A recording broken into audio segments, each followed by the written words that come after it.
Film cinema ਤੇ ਖਤਮ ਹੋ ਗਿਆ ਤੇ ਪਲਾਜ਼ਾ ਬਣ ਗਿਆ। ਪਲਾਜ਼ਾ ਬਣ ਗਿਆ।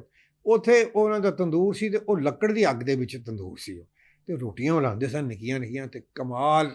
ਕਿਸੇ ਵੇਲੇ ਕੀ ਕਹਿੰਦੇ ਨੇ ਉਹ ਬਣਾਉਣਾ, ਕੀ ਕਹਿੰਦੇ ਨੇ, ਮਾਸ਼ ਦੀ ਦਾਲ ਦੇਸੀ ਕੁੱਕੜ ਦੇ ਵਿੱਚ, ਤੇ ਉਹਦੇ ਨਾਲ ਹੋ ਬੜਾ ਬਹੁਤ ਸਵਾਦ ਆਉਂਦਾ ਸੀ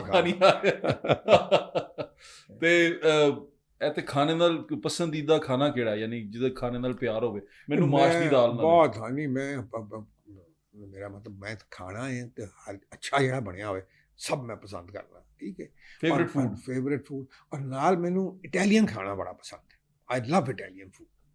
ਬਹੁਤ ਅੱਛਾ ਉਹਨਾਂ ਦੀ ਮੈਂ ਹੁਣ ਇਟਲੀ ਹੋ ਕੇ ਆਇਆ, 15 ਦਿਨ ਰਹਿ ਕੇ ਆਇਆ, ਬੜਾ ਮੈਂ ਇੰਜੋਏ ਕੀਤਾ। ਕੋਸਾ ਨੋਸਟਰਾ ਇੱਕ ਆਂਟੀ ਸਨ, ਉਹਨਾਂ ਨੇ ਖੋਲ੍ਹਿਆ। ਹਾਂ, ਕੋਸਾ ਨੋਸਟਰਾ ਹੈ, ਉਹਨਾਂ ਦੀ ਜਿਹੜੀ ਵਾਲਦਾ ਸੀ ਨਾ, ਪੌਲਾ, ਇਟਾਲੀਅਨ ਸਨ। ਹਾਂ, ਉਹ ਇਟਾਲੀਅਨ ਸਨ। ਉਹਨਾਂ ਨੇ ਸਭ ਤੋਂ ਪਹਿਲੇ ਇੱਥੇ ਖੋਲ੍ਹਿਆ ਸੀ ਆਪਣਾ ਹਾਈਡ ਆਊਟ ਗੁਲਬਰਗ ਦੇ ਵਿੱਚ। ਅੱਛਾ। ਉੱਥੇ ਬਿਹਤਰੀਨ ਸਾਡੀ ਸਾਰੀ ਜਵਾਨੀ ਜਿਹੜੀ ਸੀ ਨਾ, ਉਹ ਜੋ ਅਸੀਂ ਪੈਸੇ ਸਾਡੇ ਕੋਲ ਹੁੰਦਾ ਸਨ ਜਾ ਕੇ ਉੱਥੋਂ ਬਰਗਰ ਖਾਣਾ ਜਾਂ ਕਲੱਬ ਸੈਂਡਵਿਚ ਖਾਣਾ, ਉਹਦੇ ਨਾਲ ਦਾ ਨਹੀਂ ਕਦੀ